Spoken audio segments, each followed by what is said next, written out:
The Gyro Juggernaut, an engineer build. Greetings, and welcome to another long overdue Guild Wars 2 engineer video. The engineer has seen some patches as of late, which has seen a resurgence in my usage of that class. A lot of issues with the new scrapper tools have actually been fixed, or just basically improved. So, I'd like to go over things. First of all, I'm going to cover, this is my Valentine's Day weekend thing. I thought it was festive. Armor and jewelry this time. Soldier's armor all the way down. It specifically affords me toughness and vitality, so I have a massive pool of hit points and armor that the bad guy has to go through, but I still have a lot of power to throw around for damage. This gives me a pretty steady damage output with a lot of survivability. As you can see on everything, I have superior runes of Melandra.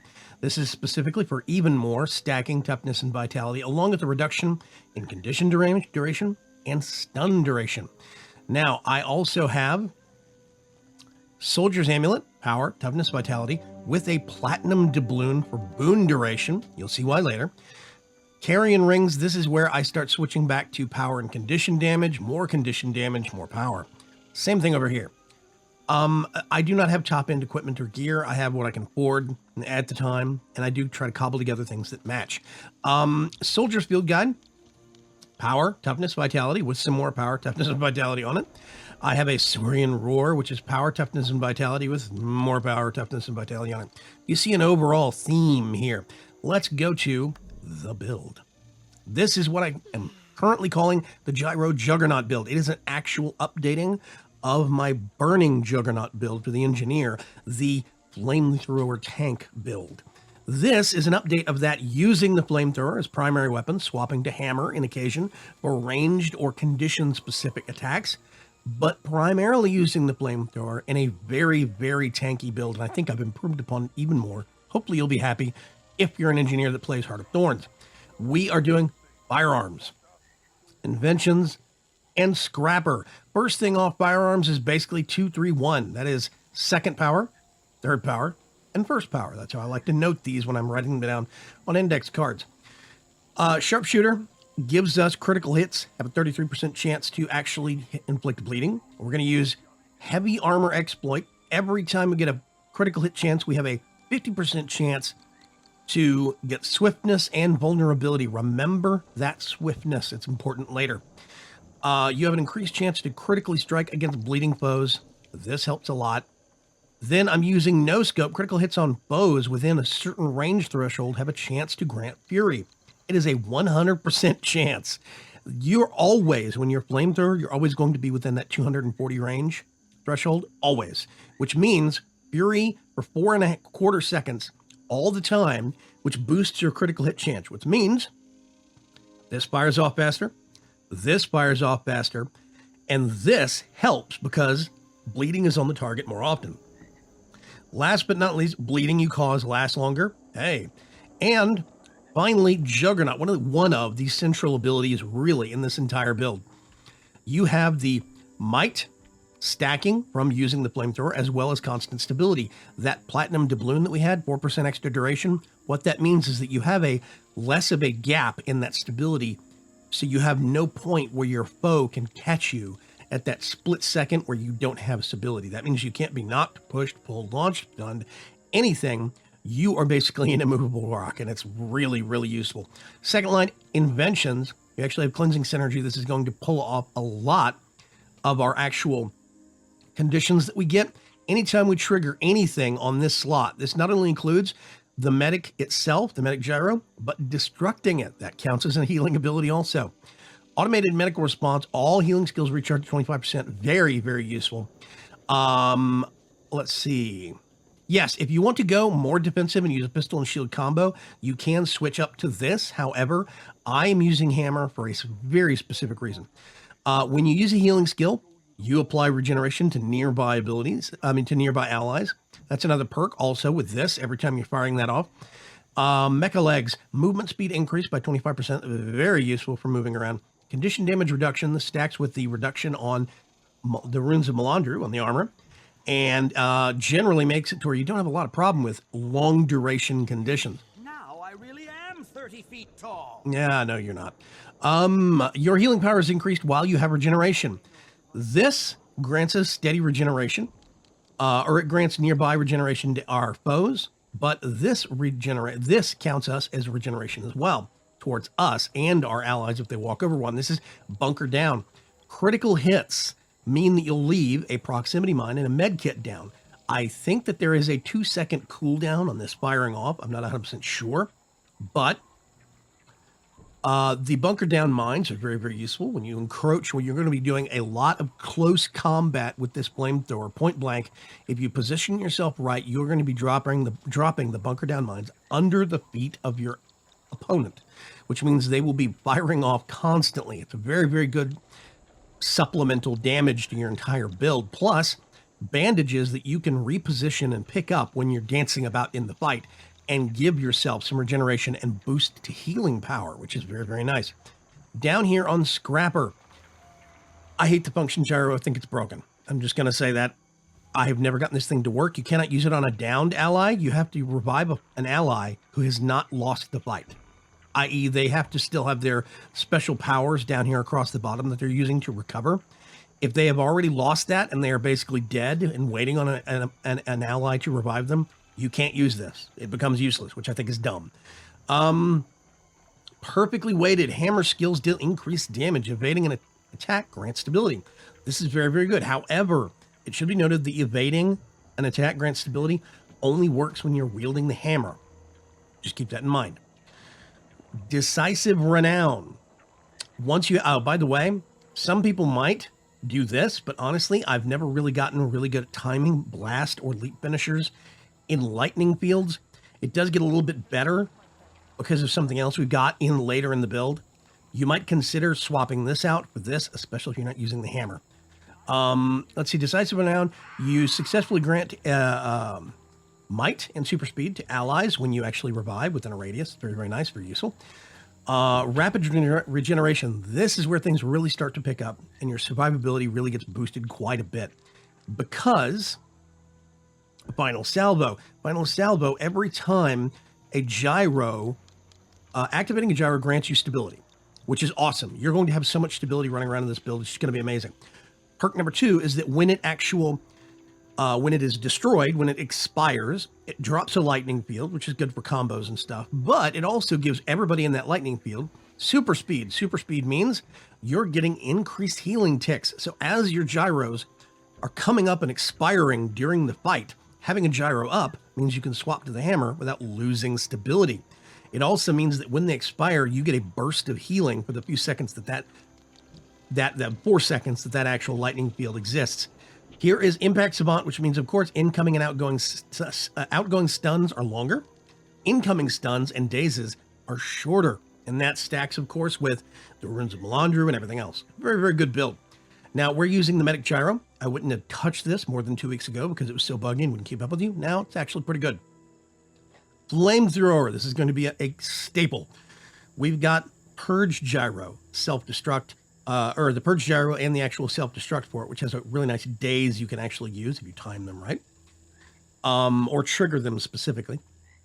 But the Purge Gyro is not only a source for a lot of actual condition removal for us if we need it in emergency situations, but you can also drop a chemical field, which is a nice pulsing poison condition damage. It's a nice supplemental damage, and it removes healing effectiveness, or it lowers healing effectiveness on your opponents. Very, very nice.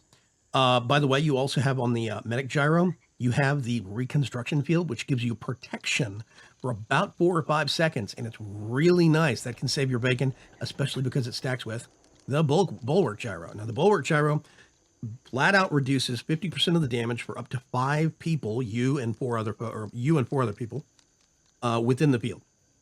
It's very nice, very cool, and it is a key to survivability in this actual build. Now, on the ultimate, I have the Sneak Gyro primarily because it's good to get out of fights with, and it's also very, very good at getting around fights when you don't want to fight. You do have to move a little differently because you have to kind of start and stop a little bit to make sure that the gyro can keep up with you. But it's a lot better about keeping up with you now than it was previously. This means that you can move between some really nasty foes without getting detected and get to the fights you want to get to. Let's go ahead and get to the action and take our nice big hammer, our mecha anchor, out into the field and see what kind of trouble we can cause, along with, of course, our flamethrower. I feel 6 feet tall. Woohoo! Let's go find a fight, shall we? Straight off, let's pick an earth elemental to pick on while we actually get settled here in the far reaches of the Heart of Thorns map area. I'm doing standard flamethrower damage, swapping to hammer every once in a while for a quick AoE lightning field and daze. There's the earth elemental dead. Only the earth bulwark gyro had to get pulled out. I'm going to go ahead and pop it to get the timer on cooldown going already. Charging in on a veteran check, Robert. Here we go. Hammer 4 for some defense. Do a quick spin, swap to flamethrower, and we're tossing some fire down. There's the purge gyro coming up, along with some flamethrower special and a chemical poison field being dropped. We've now got bulwark, medic, and purge gyro all going while we throw some fire on this thing for some much needed damage. Every single time we get one of those gyros to expire, we get a lightning field, we get super speed and healing, all on cooldown. Here comes the medic special, but this lobber is probably going to die before we need to pull it out. There we go, one dead shock bug, and we come away intact. Never lower than 50% health. Expire that gyro, get the cooldowns going into the next fight. Open up with hammer 5 for a quick daze just to get things going, and quick fire, another lurker dead. Make sure you pick up those health packs as they drop from bunker down. They're very valuable in a fight, and they can make the difference between winning and losing. Here's the sneak gyro that's letting me bypass 2 lesser check zappers that I don't want to deal with, so I can head straight back in to the veteran check lobber at the back. Poison field, expire for a quick daze, and start dropping some fire damage. That was opening with flamethrower special for extra damage. Here we're going to start pulling up that purge gyro into the medic gyro and tossing down as much damage as we can. We're going to be using the flamethrower special on F2 as well as chemical field quite regularly. 3 gyros up, health special triggered just as the medic gyro drops. You can use the special on the medic gyro in alternate while the bulwark is on cooldown. There goes the bulwark. Super speed means we're getting healed. We're still dishing out damage just as this Chak Lobber bites the big one. This is fine. Chak Lurker again. Open up with hammer 5 to daze it. That means it can't use any skills. As soon as that gyro stuns, another daze, no skills, pure hammer damage, ladies and gentlemen. There's a zapper that we're going to charge in on, as well as a friend right behind it. Let's do some hammer swinging, switch to the actual flamethrower, and start repositioning. Remember, the flamethrower is an AoE cone weapon. You are doing damage to multiple targets in front of you, so make sure you always keep as many targets as possible in your front 90-degree arc. We are doing primarily flame damage. We're using F2 and F3 regularly for extra bursts. We've got our medic gyro up right now, and it looks like we're going to get our medic special from F1 cycling up here in just a minute. We still have the bulwark at our disposal. There's Purge. And remember, you can intentionally summon and expire an unneeded gyro just to get that daze and extra super speed healing burst. Opening up with hammer 5, quick projectile reflection dome, which is F4, the bulwark gyro special, just to keep things at bay. But we did not fare very well on projectile reflection. However, we've got the medic gyro up, we've got the bulwark gyro up, and we're tossing as much damage on this Chak Lobber as we can. These things hit very hard and they slow you down. They can be extremely nasty in a fight. Most of our gyros are on cooldown. We still have F1 for some protection pulsing if we need it. There's F2, our flamethrower special damage back up, but never fear, we're fixing to get the bulwark gyro. There's medic special. Health is getting a little bit low, but we're picking up our bunker down bandages as we go. Shackliber is dead. Another veteran bites the dust. There's a lurker that decided to leap into the fight just as things ended. We've got our medic gyro up, but we still have access to the purge gyro as well as the bulwark gyro. This is a perfect example of positioning. Drop that poison field, hit that flamethrower special, and open up on fire. You start stacking fire burning damage on everything in front of you, as well as the actual flamethrower itself. Now, the flamethrower pulse, the main damage the flamethrower does is not fire damage, it's normal damage, and it's based off power. Most people don't realize that. It's not strictly condition damage. The last tick of the flamethrower sets the target on fire. That's condition damage. That's why this build is based off of power, because power helps the hammer, and it helps the main thrust of the flamethrower. Here we are opening up on another Shack Lurker. Opening up fire hammer 5, a little bit of extra hammer work. Number 2, number 3, and number 4 being used there before we swap back to flamethrower. There's line of fire being used, along with our flamethrower special at some point. We got our bulwark gyro up. We still have our medic at our fingertips right now.